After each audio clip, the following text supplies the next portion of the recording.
ఈ యొక్క శని అమావాస్య ఖచ్చితంగా మార్చి 29వ తారీఖు శనివారం ఉదయం 5:05 ఈ యొక్క శని భగవానుడు కుంభరాశి నుండి మీనరాశిలోకి ట్రాన్సిస్ట్ అవుతూ ఉన్నాడు.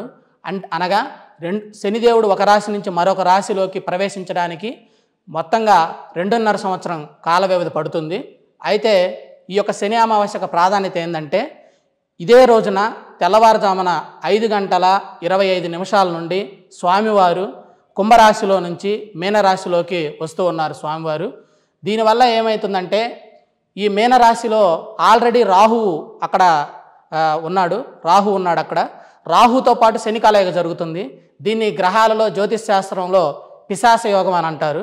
దానివల్ల ఈ యొక్క మీనరాశి వాళ్ళకి, అంతేకాకుండా వ్యయస్థానంలో ఉన్నటువంటి ఈ యొక్క మేషరాశి వారికి, వీరందరూ కూడా సుమారుగా 55 రోజులు వీరు చాలా జాగ్రత్తగా అప్రమత్తంగా ఉండాలి.